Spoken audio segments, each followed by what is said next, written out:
కొందరు పేషెంట్స్ ని గమనిస్తుంటారు, ఎప్పుడు గొంతు సవరించుకుంటూ ఉంటారు అనడం కానీ, లేదా గొంతులో ఏదో గడ్డలాగా ఉంది అని ఫీల్ అవడం కానీ, ఎక్కువ మింగుతూ ఉండడం కానీ, లేదా ఎక్కువ వాటర్ తాగడం కానీ చేస్తుంటారు. ఇది సైలెంట్ రిఫ్లెక్స్ లెరింగోఫెరింజియల్ రిఫ్లెక్స్ అని ఒకటి ఉంది. దాని వల్ల వస్తుంది అనమాట. యాసిడ్ రిఫ్లెక్స్ లాంటిదే. యాసిడ్ రిఫ్లెక్స్ లో ఏమవుతుందంటే మనకి హార్ట్ బర్న్ అవుతుంది. అంటే మనకి స్టమక్ లో ఉండే యాసిడ్ పైకి రావడం వల్ల ఇక్కడంతా మంట అవుతుంది అనమాట.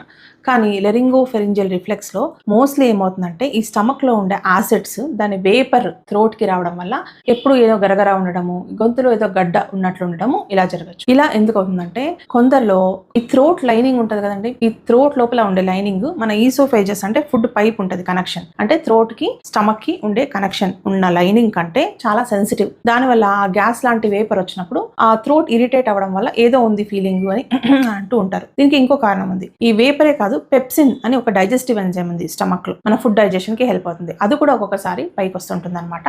అప్పుడు ఈ థ్రోట్ డెఫినెట్ గా ఇరిటేట్ అవుతుంది. ఇంకొక కారణం ఉంది. ఈ థ్రోట్ ఇరిటేట్ అయిపోయినప్పుడు ఆ థ్రోట్ లైనింగ్ ని ప్రొటెక్ట్ చేయడానికి మన బాడీ ఏం చేస్తుందంటే ఎక్స్ట్రా మ్యూకస్ ని ప్రొడ్యూస్ చేస్తుంది. ఆ మ్యూకస్ ఉండడం వల్ల ఏదో ఉంది అని దాన్ని క్లియర్ చేసుకోవడం ఇలాంటివి చేస్తుంటారు అనమాట. ఎస్పెషలీ నైట్ లేట్ గా తింటూ గ్యాస్ట్రైటిస్ ఎక్కువ ఉన్న వాళ్ళకి మార్నింగ్ లేచిన వెంటనే అనుకోవడం, అది తీసేయడం లాంటివి జరుగుతుంటాయి. దీన్నే లెరింగోఫెరింజియల్ రిఫ్లెక్స్ సైలెంట్ రిఫ్లెక్స్ అంటారు. చాలా మంది థ్రోట్ ఇన్ఫెక్షన్ అని యాంటీబయాటిక్ వేసుకోవడం, లేదా అలర్జీస్ అని అలర్జీ మెడికేషన్ వేసుకోవడం కూడా చేస్తుంటారు. కొంతమందికి దగ్గు కూడా వస్తుంటది. వీళ్ళు రెస్పిరేటరీ ఇన్ఫెక్షన్స్ అని అనుకుంటుంటారు కొంతమంది. సో యాసిడ్ రిఫ్లెక్స్ వల్ల కూడా ఇలాంటి దగ్గు రావడం, గొంతుని క్లియర్ చేసుకోవడం, మార్నింగ్ గల్లా ఉంచడం ఇలాంటివి జరుగుతాయి అనమాట. దీనికి ట్రీట్మెంట్ మనం లైఫ్ స్టైల్ మోడిఫికేషన్, పడుకునే ఒక 3 అవర్స్ ముందు 2 అవర్స్ ముందే డిన్నర్ తినేయడం, అవసరమైన మెడికేషన్స్ డాక్టర్ని అడిగి తీసుకోవడం. ఒక మిస్టేక్ చేస్తుంటారు అందరూ ఈ కండిషన్ లో, అది చెప్తాను వినండి. పిల్లోస్ ఎత్తుగా పెట్టుకొని పడుకుంటుంటారు. ఏమవుతుందంటే మీరు నెక్ వెనకాల అంటే హెడ్ కి మాత్రం పిల్లోస్ ఒక 2-3 వేసుకొని పడుకున్నట్టయితే నెక్ బెండ్ అవుతుంది. ఎక్కువ బెండ్ అయితే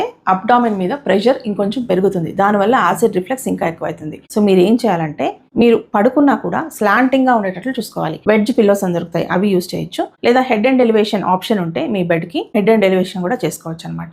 నెక్ దగ్గర మాత్రం మరీ ఎత్తుగా పెట్టుకొని పడుకోకండి. సో ఇన్ఫర్మేషన్ మీకు తెలుసా? మీ ఫ్యామిలీలో ఎంతమంది అనుకుంటూ ఉంటారు? యాసిడ్ రిఫ్లెక్స్ ఎంతమందికి ఉంది? పొడి దగ్గు ఎంతమందికి ఉంది? మార్నింగ్ ఎంతమంది థ్రోట్ ని క్లియర్ చేసుకుంటుంటారు?